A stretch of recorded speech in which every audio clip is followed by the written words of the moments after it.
ছোটবেলায় বাইক যখন ওদিকে আসতো, পিসি পিসি তুমি আর দূরে দূরে প্লিজ থেকে যাও না প্লিজ। পিসি চলে গেলেই তো আমাকে আবার পড়তে বসতে হবে, সেই একঘেয়ে পড়া মার বকুনি। না, পিসিকে ঠিক করে হোক আমাকে আটকাতেই হবে। না রে মা, আজ যাই, আবার একদিন আসবো, ঠিক আছে? এ বৌদি, বলছি আমার ব্যাগটা কোথায় গেল বলো তো? ব্যাগটা কিন্তু আমি কোনো মতে খুঁজে পাচ্ছি না। ব্যাগটা একটু খুঁজে দাও তো আমাকে, তাড়াতাড়ি বাড়ির দিকে যাই, ওদিকে এখন না বেরোলে তো বাসটাও মিস হয়ে যাবে। আমি তো পিসির ব্যাগ লুকিয়ে রেখেছি, পিসি তো আর যেতে পারবে না, কি মজা।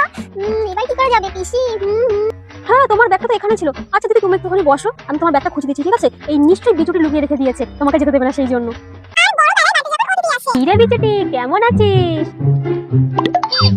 আরে পিসি, তুমি কখন এলে? এই তো একটু আগে এলাম। তা তুই কোথায় গেছিলি? আমি তো একটু কলেজে গেছিলাম। জানিস, এইবার ভাবছি বেশ কয়েকদিন থাকবো তোদের বাড়িতে। আগে তুই কিভাবে পিছু টান ধরতি আমার। আগে তো বাবা পিসি পিসি আমার সাথে ঘুমাও, আমার সাথে না ঘুমালে ঘুমই হতো না। এই কয়দিন কিন্তু আমি তোর সাথেই থাকবো, ঠিক আছে? এই বলেছে পিসি রাতে আমার সাথে ঘুমাতে, তাহলে আমি আমার জানার সাথে কথা কি করে বলবো? উফ, কি ঝামেলা যে পড়লাম।